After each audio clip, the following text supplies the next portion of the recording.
Les doy la bienvenida a una nueva edición de Motivar en Foco para hablar de temas que tenés que saber. Y en este caso estamos con Nicole Pisani Claro, que es economista en jefe de FADA, para hablar de un tema que seguramente a todos toca de cerca, que es el precio de los alimentos. Pero vamos a ir un poquito más allá y vamos a poner el foco justamente en qué peso tienen los productores agropecuarios a la hora de pensar en la composición de precios. Nicole, un placer saludarte. Gracias por prestarte a este nuevo espacio que estamos desarrollando en Motivar. Un gusto, Facundo, para vos, estar con vos y aportar en este espacio nuevo de motivar. Bueno, para arrancar un poco y romper el hielo, contale si querés a la gente qué es FADA y cómo a lo largo de todos estos años vienen realizando informes que buscan justamente esclarecer algunos datos que tienen que ver con la vida diaria, si se quiere, como es en este caso la conformación del precio de los alimentos. Bueno, FADA es la Fundación Agropecuaria para el Desarrollo de Argentina. Tiene su sede principal en Río Cuarto, provincia de Córdoba. Ya hace más de 10 años que trabaja en elaborar estudios, informes con propuestas de políticas públicas y también difundiendo un poco información principalmente de lo que es el sector agropecuario, las cadenas agroindustriales.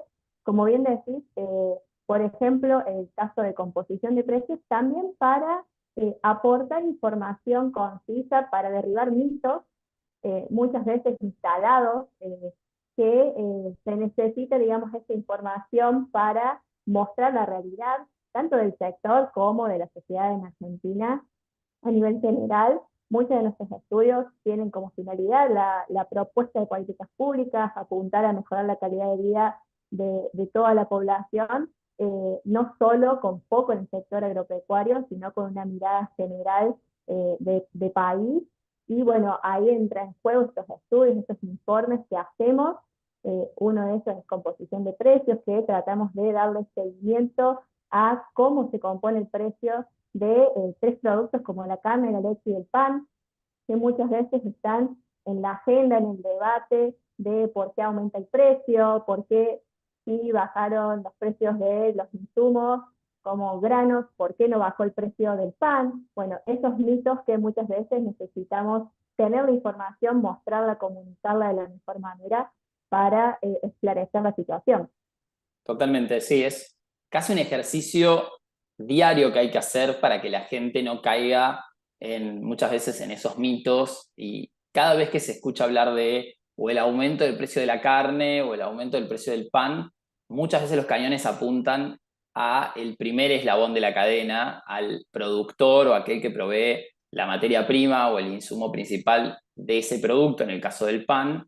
Pero si te parece, arranquemos por la carne, que es un símbolo, si se quiere, muchas veces de la mesa de los argentinos, y cómo se compone hoy el precio de la carne. Sé que ustedes hacen los informes semestrales, pero el peso que tienen cada uno de los eslabones no suele cambiar demasiado, ¿verdad? Sí, así es. El peso que terminan teniendo los eslabones en lo que pagamos, en este caso con la carne en la carnicería, no varía de un estudio a otro. Nosotros siempre destacamos que esta composición de precios busca esclarecer justamente estas situaciones. Por ponerte un ejemplo, en lo que es la carne vacuna, del precio final que pagamos por kilo de carne, lo que sería el eslabón primario o inicial de esta cadena es la cría y el feedlot. Y ahí tenemos la cría, que explica el 29% del precio que paga un consumidor en carnicería, y el feedlot, que explica el 31%. O sea, entre los dos estamos cercanos a lo que es el 60% de ese precio que pagamos los consumidores. Después tenemos el frigorífico con un 4%, la carnicería con un 12%, y bueno, un punto que siempre destacamos también es el rol de los impuestos, muchas veces como el Estado como un eslabón más en esta composición del precio, que tiene un 24% del peso final que pagamos los consumidores. Ahí, Pero Nicole, entre paréntesis, hacen un desagregado de qué peso tienen los impuestos en cada eslabón, digamos, para explicar ese 24. Exactamente, cada eslabón asume sus costos, sus impuestos, y eso se termina trasladando, digamos, mostrando cuánto peso tiene en el final del precio que pagamos los consumidores. O sea, no es que estamos tomando solamente, por ponerte un ejemplo, IVA, que es lo que habitualmente identificamos como pago por parte de los consumidores en cuanto a impuestos. Y hay un punto creo que muy importante en el caso de la carne a destacar, es que podamos pensar que el eslabón primario explica el 60% de ese precio final, pero muchas veces se desconoce realmente el ciclo de producción y los costos que hacen que esos eslabones estén explicando un 60%. La compra de los animales, la alimentación, bueno, detrás hay muchas cuestiones propias de los ciclos productivos y en el caso de la carne, de ciclos mucho más extensos, en lo que es carne vacuna que otras carnes, que terminan generando este peso en el precio final. Totalmente. Ahí hay otro condimento que se suele mencionar que tiene que ver con el maíz, pensando en los feedlots, y que también se repite en otras cadenas de, por ejemplo, de cerdos o avícola, tanto para huevo como para carne, donde que queda, digamos, muchas veces también demonizado como aumentó el precio del maíz, bueno, esto va a repercutir directamente en el precio de la carne, pero ¿cuánto incide realmente si haces ese desagregado en lo que es carne vacuna particularmente? El precio del maíz, digo. Bueno, en el caso del precio del maíz, el precio, digamos, que pagamos por esa carne vacuna, el maíz tiene una incidencia del 10%. No es significativo si uno mira después todos los otros componentes que hay detrás. Eh, por ponerte un ejemplo muy a grosso modo, si el maíz aumentara 50% su precio, la carne vacuna aumentaría 5%. Y muchas Claro. veces vemos otro tipo de aumentos que vienen explicados por esta situación de costos de producción que aumentan, bueno, ni hablar en nuestro país del proceso inflacionario que hemos vivido en los últimos años, que también terminan teniendo su efecto en estos precios que pagamos. Y si pensamos, por ejemplo, en el pan, que es otro que repiten todo el tiempo, cuando aumenta un poco el precio del trigo, creen que vuela el precio del pan, pero la incidencia que tiene, en este caso el trigo, en la composición del precio del pan suele ser muy baja. ¿Cuáles son los porcentajes? Bueno, ahí creo que tocaste el principal punto y el origen de este estudio de lo que es composición de precios surgió justamente para dar respuesta a este tema del trigo y el pan, que tan consumido es por los argentinos, que es una referencia, digamos, sí de la panadería, y el pan aumentó un montón. Y bueno, ¿por qué? Porque aumentó el trigo. Y no es tan así. El trigo explica el 12% del precio final de un kilo de pan que pagamos en la panadería. Y tenemos otros eslabones como el molino, que explican el 3%, la panadería, que explica el 59%, y bueno, de nuevo el tema impuestos, que explica un 26%. Y ahí vemos que claramente el trigo no tiene una incidencia significativa en el precio final, que cuando aumenta el trigo no necesariamente es, el pan aumentó porque aumentó el trigo, y si no, tenemos de nuevo costos que van en aumento. El caso de la panadería es un punto muy importante siempre analizar, por ponerte un ejemplo, porque explica el 60%, pero detrás el panadero tiene muchísimos costos fijos, costos laborales, eh, costos de la propia materia prima que tienen su efecto en este 60% que te estoy mencionando. Claro. Ahí también, para entender, no es que estamos buscando culpables a la hora de decir, bueno, quién determina los precios o sobre todo por qué hay inflación en la Argentina. Yo comentaba hace poquito en otra instancia, realmente los problemas macroeconómicos de, por ejemplo, emisión desmedida, impacta en la suba generalizada de precios, pero la composición del precio no tiene que ver con que haya alguien maquiavélico que está todo el tiempo tratando de incrementar el valor del producto que consumimos, sobre todo en estos consumos masivos que además, tanto el que produce el trigo, pero sobre todo el dueño de una panadería, lo que más quiere es seguir vendiendo o vender mayor volumen. Entonces, no estamos buscando acá culpables, sino en tratar de entender cómo se compone el precio y los distintos eslabones que incidencia tienen. Así que está bueno también eso de rescatar también los costos que hay detrás de cada eslabón. Y otro sector que también es muy sensible es el de la leche. Entendemos que justo en el inicio del año hubo una caída significativa tanto en los niveles de consumo como también en la producción, que tuvo una caída significativa. Algunos hablan de que es la caída más grande en 20 años para un primer bimestre, pero ¿cómo se compone el precio de la leche en este caso? Bueno, sí, ahí la leche, la realidad se está pasando en una situación muy crítica, el sector lácteo en general, lo que es la producción a tambo en particular, y ahí vemos que del precio de la leche, el 29% lo explica el tambero, o sea, el tambo, la producción primaria. Después tenemos lo que es la industria con un 26%, el comercio un 19%, y los impuestos un 26%. Acá en el caso particular de la leche, es un poco más equitativa, por así decirlo, esta distribución entre los diferentes eslabones, y entra en juego claramente el tema de los impuestos sobre ese precio final que pagamos los consumidores, que ya ha estado muchas veces en debate el tema de pagar 21%, 10,5% o no pagar IVA, por ejemplo, en lo que es la leche.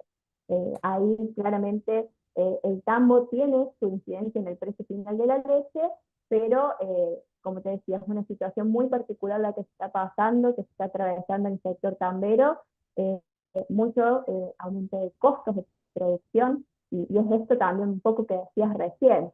Es una cuestión de esclarecer esta situación, de cómo se componen los precios, de entenderlo. Nosotros tomamos 3 casos particulares, pero esto se traslada a muchísimas otras producciones, a todas, y es poder entender cómo se compone, qué hay detrás de los procesos de producción, qué costos hay detrás, y no tanto así como decías, no es una necesidad de encontrar culpables de por qué aumentan los precios, sino esclarecer cómo se componen y detrás qué es lo que tenemos en cada precio que pagamos. Totalmente.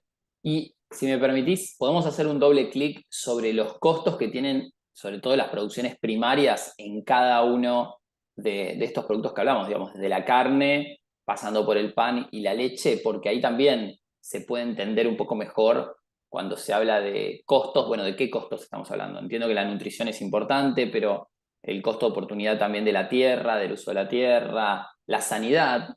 Motivar siempre hace foco en la sanidad. Bueno, ¿qué incidencia tiene a la hora de analizar los costos de cada uno de esos eslabones? Nos podemos meter, no sé si querés arrancar por el que prefieras ahí, pero sobre todo digo en lechería y la producción de carne, que es donde, por ejemplo, la sanidad tiene una incidencia. Sí, así es. En lo que es, por ejemplo, la carne vacuna, en el eslabón de cría, tenés costos como el costo de oportunidad de la tierra, que es uno de los principales, casi el 38%, y dejando un poco de lado este costo de oportunidad de lo que es la tierra para el sistema de cría. Después tenemos cuestiones muy importantes como comercialización, gastos de personal, lo que es la alimentación propiamente dicha, lo que es personal y comercialización rondan el 7%, la alimentación el 1,5%, la sanidad, que también es un aspecto muy importante, como bien decís, también para luego todo el proceso, digamos, de producción, tiene su peso, tiene un 3,2% en la participación de los costos de la cría. Ahí vamos detectando algunas cuestiones. Ya si pasamos al feedlot, el punto principal es la compra de la hacienda misma para Claro. introducirlo al sistema del feedlot, y después tenemos casi un 25% de costo de alimentación, que ahí entra en juego este que mencionábamos al inicio, el tema del maíz y su incidencia final después que termina teniendo en el precio de la carne. Tenemos otros costos también en temas como los fletes, gastos de comercialización, de estructura, que por ahí tienen una participación menor, y ya pasando a lo que es, por ponerte un ejemplo, en la cadena láctea, el eslabón primario, lo que es el tambero, tiene como principal punto la alimentación. Tiene un 30% de sus costos, los asume la alimentación. tiene una parte importante también de su propia estructura del tambo, de los costos de esa estructura para tener su tambo y tenerlo en condiciones, el mantenimiento, que es alrededor del 20%, y de nuevo, por ejemplo, lo que es sanidad y reproducción, ronda el 3% en el caso de los costos que asume el tambero.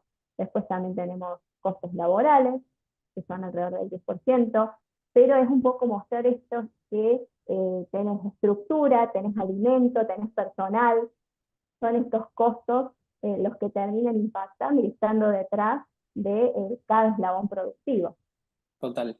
Es clarísimo. Ahí queda bien graficado. Entiendo ahí que hay mucho, digamos, para difundir.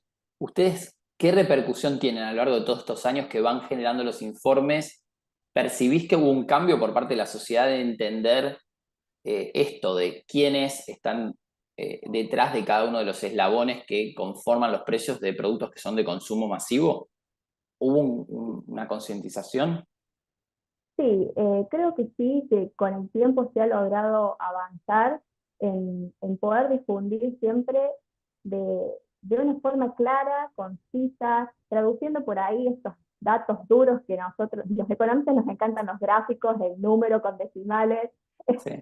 y esa discusión siempre de lo mostremos así o así, creo que esto de poder transmitirlo de la manera más clara posible, poder mostrar realmente qué hay detrás de cada proceso de producción, de los precios que pagamos, ha tenido sus frutos. Inicialmente, como te decía, empezó todo como que tenemos que esclarecer esta situación del pan, porque el trigo no es el culpable, por así decirlo, en esta situación.